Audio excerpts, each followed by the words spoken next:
Hi guys, and welcome back to Reed's Readers with your host, Clinton Reed Britton. And it's that time to finally give you my top 20 books of 2023. My original goal was to take how many books this year I read and divide that by 12 would give me an answer. It gave me like 16.7. So just round it up to 20. So I have 20 books here. I did replace one that was on this list because I don't own a copy of it.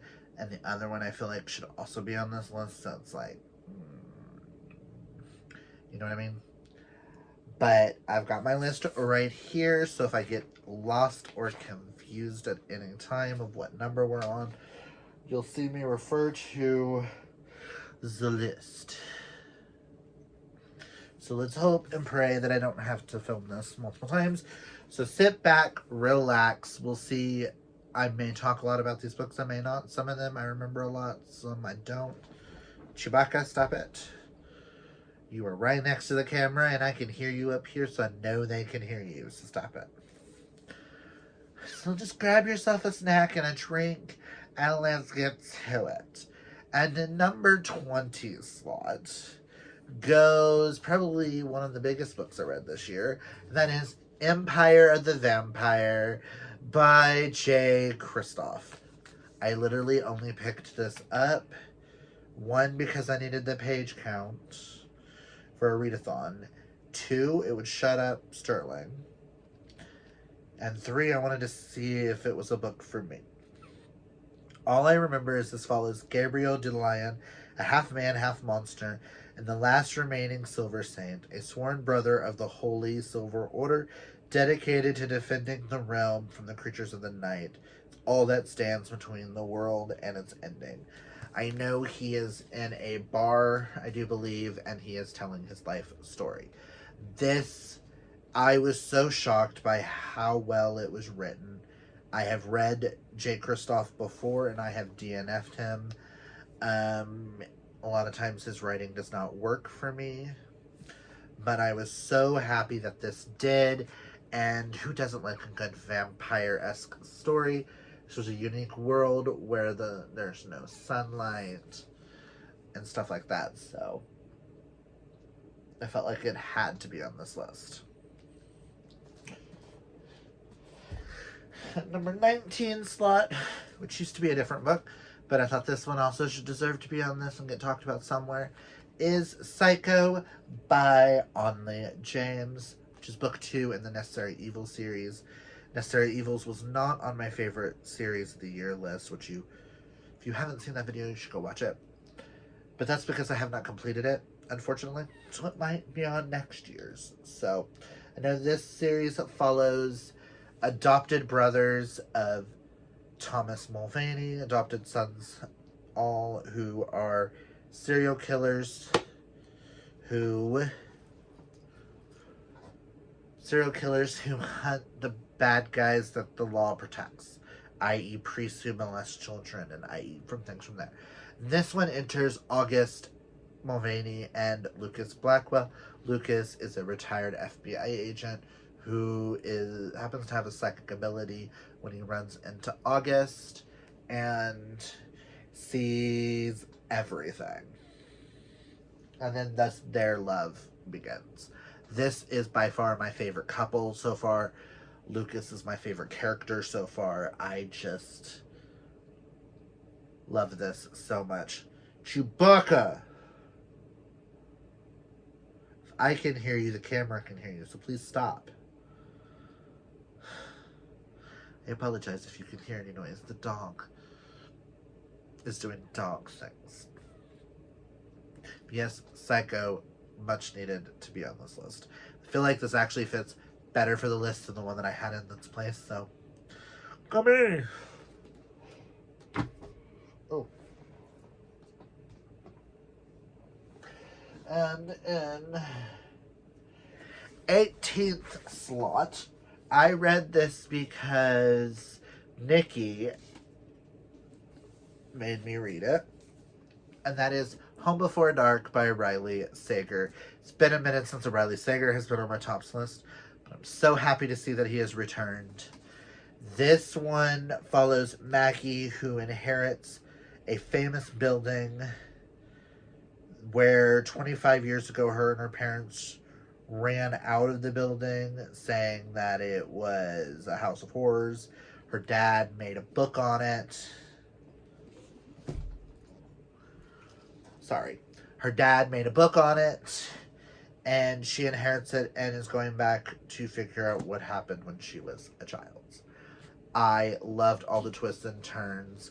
I also loved getting the parts of the book and letters and stuff, diary entries and all that stuff.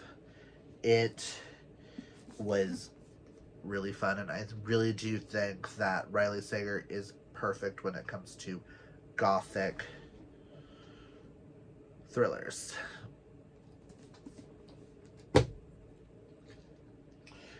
And in 17th slot, yes, goes probably one of the most shocking books I discovered this year. I honestly thought YA and me would be a little hit or miss. We're a little hit or miss these days. So I didn't think I would like this, especially as much as I do. And that is The Shadows Between Us by Trisha Levenseller. I thought I should have read this years ago when it came out. Chewy, stop it. I apologize. But I can hear him, so I think y'all can hear him. And it's just weird, and it's noises. Just stop it. This follows Alessandra, who wants to woo the Shadow King, marry him, and then kill him and take over the kingdom herself.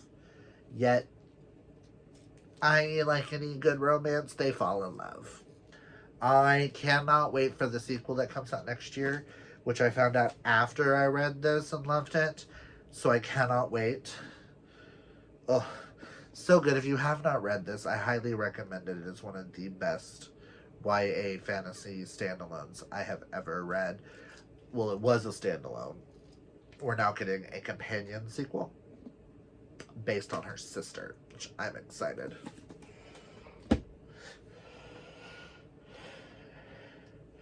And in 16th spot is also because of Nikki. Nikki purchased this for me when she was here, and then I read it and gobbled it up. And I know it was one of her best books of last year, but that is The Counselors by Jessica Goodman. I do believe it was last year. Yeah. This all takes place at a summer camp with Goldie returns as a counselor, and it's the only place she's ever felt safe when someone from town ends up mysteriously dying, and the mysteries that surround that. That's all I'm gonna say, especially because this is a YA mystery thriller. I feel like you should experience it past that. This is so much fun. I want to read more Jessica Goodman in the future, so you might see a couple of her books in the future, but I have heard nothing but good things about the rest. This was so much fun. Thank you again, Nikki, for making me read this. Matter of fact, everything that Nikki... Oh my god, everything that Nikki chose for me is on my tops of the year. Interesting, Nikki. Interesting. But this was a blast. Highly recommend. And I do believe I'm on number 15 now. Yes. And number 15, I have The Writing Retreat by Julia Bartz. I can see why this is polarizing. Some people love it, some people hate it. I read this at the perfect time. I did not see the twists and turns coming. I did not realize this book was sapphic until I got into it. Sterling purchased this for me for $2, and I think this is the best $2 we've ever spent. This follows Alex and a group of other writers who go off to this retreat with another famous author named Rosa, who is having them all write a story.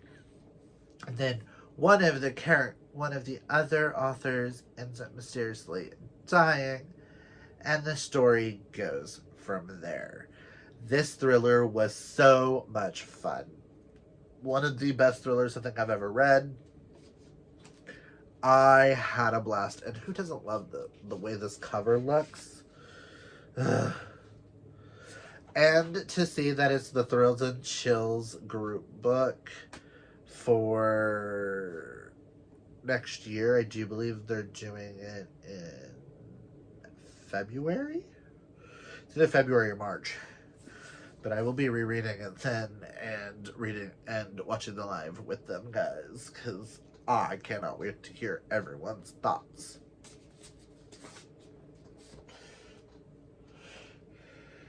Next, at number 14. Oh yeah, I did have a rule before I started making this list that no author could be on here more than once, and 2 authors slipped in here twice. One with another author on another book, and then the other one just, I couldn't not have 2 of her books. You probably know who we're talking about, but... So the first of those 2 authors would be Christina Lee's A Breath Apart.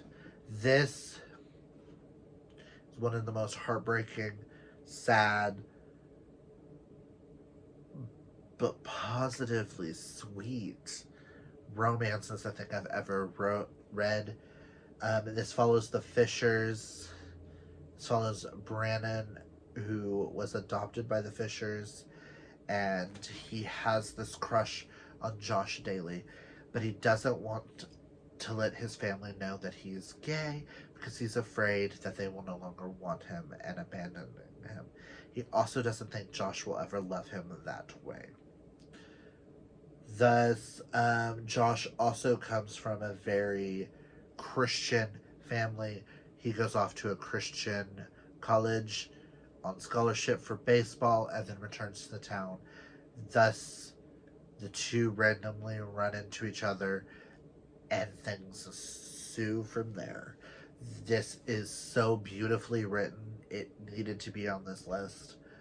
And can we talk about how beautiful that cover is? I just love the colors and how they play off of each other, and it like feels like, this being black and white but it's slightly blue tinted, it feels like the light is shining from the blue print. Oh, I highly recommend this. This is by far one of the best Mel romances ever. Probably my top 20 Mel romances and couples. I highly recommend you guys check this out. And we're on 13 now. Yes, 13. We read this as a Ba group book. And that is Wicked Lies Boys Tell by Kay Webster. This was actually chosen by Hope for the book club. This follows former best friends Penn and Copeland. Cope and Penn. Who... something happens between them and they're no longer friends. And Penn secretly has feelings for Cope, and Cope secretly has feelings for Penn. And things just ensue from there. They rekindle their friendship at a party, and just one thing leads to another. And this one's really hard to explain without spoiling the whole book. Trigger warnings for homophobic father screaming at their child and kicking them out. Also, homophobic abuse of a parent, or trigger warning for abuse, mentally and physically. A lot happens in this little book, and I highly recommend it, and I cannot wait to reread it because I feel like every time you read it, you're going to gain something different. And I will say this has one of the best epilogues and happy ending or type of endings that I think this story could have had, if that makes sense. I really want to read more Kay Webster next year, so if you've read any of hers and got more recommendations of her Mel, let me know.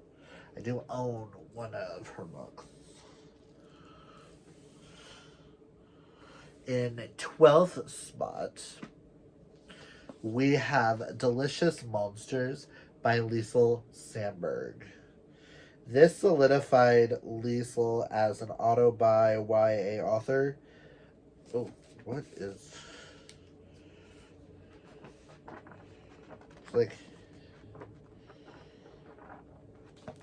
hair attached. Sorry, guys.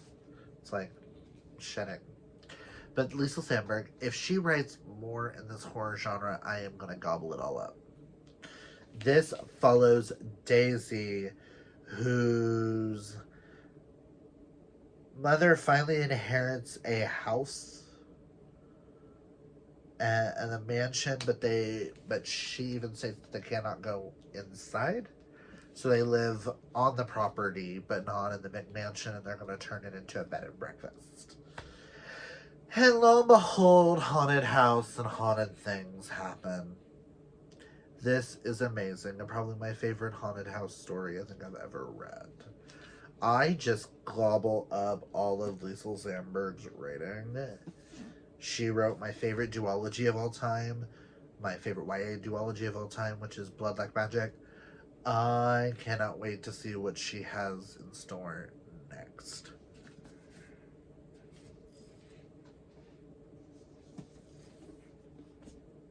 In 11th spot is the other book. Oh, sorry guys. 11th spot is the other book that Nikki made me read that month, and she chose this as on the whim. Knew I needed to read it. The other girls have loved it. I still need to finish the series. I own book 2. But that is A Dark and Hollow Star by Ashley Shuttleworth. This follows 4 queer characters as they try to save the world. Follows an iron-born half-fae outcast of a royal fae family, a tempestuous fury, a dutiful fae prince, and his brooding guardian. You have a lesbian couple and a queer couple, that's all I'm gonna say. And I need to read book 2 to find out what happens. This is one of those ones where people pitch this as queer ACOTAR, and I really can see it. The Fury is my favorite character in it. No, what is her name?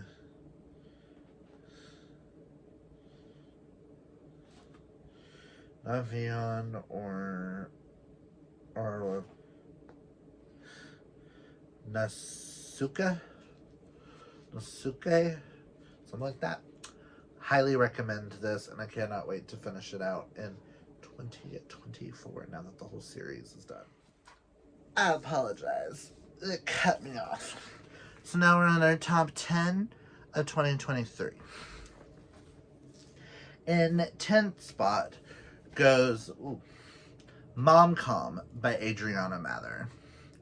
This is a small town, Gilmore Girl-esque, holiday baking, second chance Chewbacca.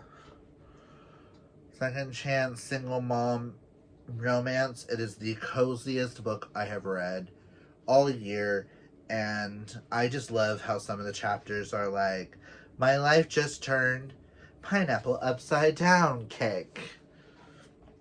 It's just so much fun, and I think this is what's really going to get Adriana on the map to becoming super famous. And I cannot wait to read her next adult novel that she is coming out next year. And to believe ninth. Yes, in ninth place, probably the shortest one on this list, goes to Sinister by West Green. This was my first ever Mel romance, following a couple and Josh. One night, Halloween, things happen, a lot of sex, a lot of hotness. I know this won't work for everybody, but I freaking love this. This is a Halloween novella. Went from Christmas to Halloween. We're just reversing time. And one of the best polyamorous couples I've ever read. The only polyamorous couple I think I've read with men, where there are all men and no women. So I really highly appreciated that. So, loved. And in 8th place goes Southern Book Club's Guide to Slaying Vampires by Grady Hendrix. Enters a book club where they accidentally invite a man to it, and later one of the main book club members begins to suspect there might be more than meets the eye. He might be a vampire. So they plot to kill him. And the things that happen from there. Just know, this gave me nightmares. I think I read it at the perfect time. I can see why it's not some people's favorites, and I can see why it's others. It's this, oh my god, this book blew me away. I cannot wait to read more Grady Hendrix in the future. I'm trying to go a little fast, just in case. But also, a lot of these, I would like you to go into blind anyways. So in 7th place, yes, we have the first by this author, and that is Tempting Little Thief by Megan Brandy. Move over, Sophie. Move over, Tate. This is the stalking mafia romance of my dreams. Bishop. Bishop. Oh, the things I would let Bishop do to me. Oh, I mean, look at him and the curls and the... Oh. This follows Bastion Bishop and Rockland. Rockland is this preppy little rich girl who is supposed to take over her daddy's entire mafia business and everything when he retires. And enters her stalker, Bishop. And the things that ensue. That's all I'm literally going to say, because I went into this super blind, and I think that's why I enjoyed it so much. I did not expect this to go places that it went. I did not think Megan would go there. When you think Megan won't go there, oh, she goes there. And then she keeps going. My heart was ripped out, thrown on the ground, ran over, and threw back in. Oh my god, this book, fucking phenomenal.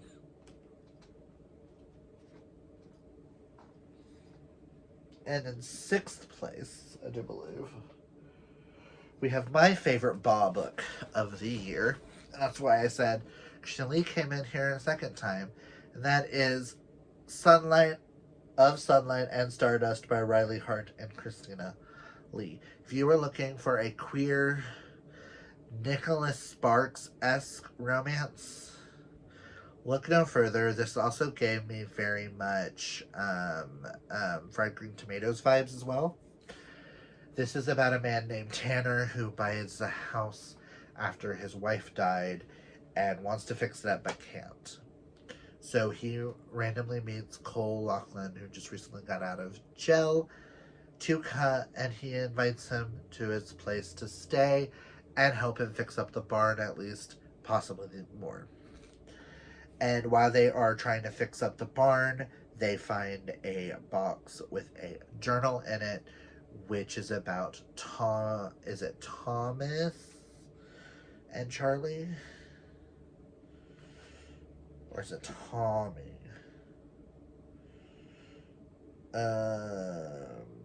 Tom and Charlie. I can't remember if it's Thomas.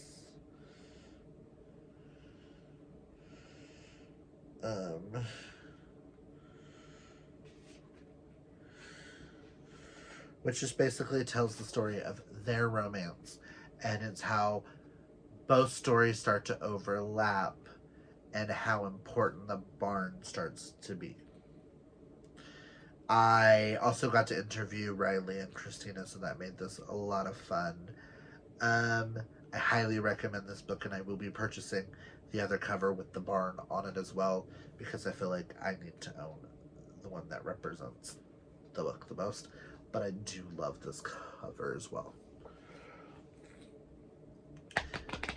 Now it's my top 5.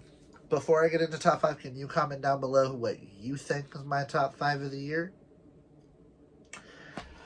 Let's get into this. I will say 2 are not gay and 3 are gay. That's all I'm going to say. Well, one of those 2 is also gay, but not. Don't ask.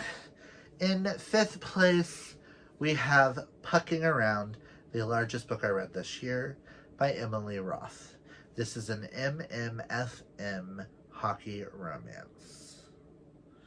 This romance follows Rachel, her star hockey player, Jake. Then you have Jake's best friend and one of the equipment managers, Caleb, and Ilmari, the Russian goalie. And their story of how all 4 fall in love, where 2 of the men fall in love with each other, and how all 3 men fall in love with this woman. And this is by far the greatest polyamorous couple I have ever read, will ever read. I love this so much. And in 4th place is probably one of the most devastating books I have ever read, which I also read solely for the fact of Nikki. Nikki's favorite memoir romance of all time. That is Someday, Someday by Emma Scott. There's a lot of triggers, so please look up triggers. But this follows Max and Silas. Max is a recovering alcoholic who now runs an AA meeting where he meets Silas, who doesn't tell him his name, blah, blah, blah. And come to find out, Max gets hired to be Silas's father's on-site nurse. And this is the story of how the 2 of them become friends and fall in love and deal with traumatic, abusive pasts, whether they're physically abusive, mentally abusive, and sexually abusive. Be warned, some of the trigger warnings to this is alcoholism, prostitution, conversion therapy, physical and mental abuse of a parent, and much, much more. This is by far one of the most beautifully read stories, and I feel like Max and Silas deserve all the happiness in the world and all the hugs.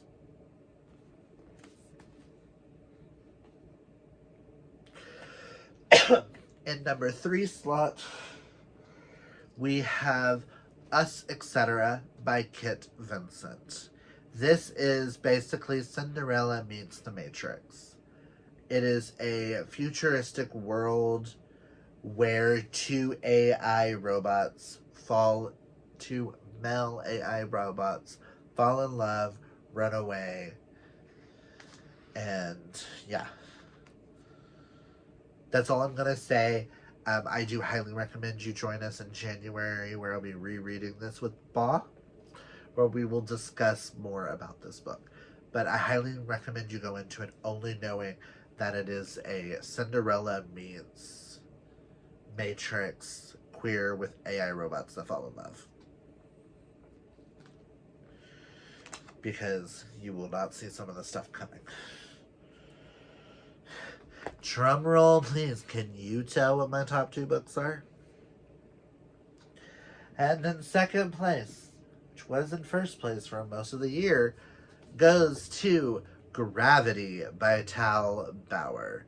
One of the best hockey romances I think I have ever read. I read this during a live 24 hours readathon where me and the girls were online for 24 hours and they watched me sob with this book. Bryce and Hunter just no hockey, meet cute, one moves to the other one's team, things ensue from there, and there's a moment I still ow every time I think about it. That is literally all I'm going to say, because I feel like you need to not know anything else before going in. This is by far one of the best realistic romances I have ever read, and I love it. And in first place goes something I never thought I would say on this channel. My number 1 book of the year is a straight sports romance that I own multiple copies of, and that is Say You Swear by Megan Baranti, which follows Noah and Ari, which actually follows Ariana, who is in love with her brother's best friend until something happens and she decides she needs to move on. And enters Noah, the dream guy, where they start off as friends and then slowly turn to more. I will state, I was listening to the audiobook of this when a certain scene happens. If you know, you know. When said scene happened, I had to pull over and violently bawl my eyes out to the point where I almost threw up. I have not cried that hard at something since Song of Achilles and Green Creek back there. I violently cried to the point where I was hyperventilating and I thought I was having a seizure. Just saying. Have your tissues ready. I would tell you what the trigger is, but I don't want to give away anything. Because something happens and then boom, another thing, and then boom, another thing. All 3 at once. It was like bam, bam, bam, bam. And I was like, fuck you, fuck you, fuck you. This is where Megan Brandy has now taken over my life. Just saying. So that is my top 20 of 2023. Did you guess any of these correctly? Comment down below, let me know. But what was some of your favorite books you've read this year? Did you read any of these? Did we have different opinions? Did we think the same? Let me know down below. Did I convince you to pick up any of these this year? Or next year to add on like a 24 and 24? Or a 12 people recommend? Highly recommend. But that's all I've got for you guys. If you like this video, hit that thumbs up. If you're new, you might as well hit that subscribe and hit that bell icon so you can get notified every time I post. You know you want to. But until next time, kids, always remember to be fabulously yourself. Bye!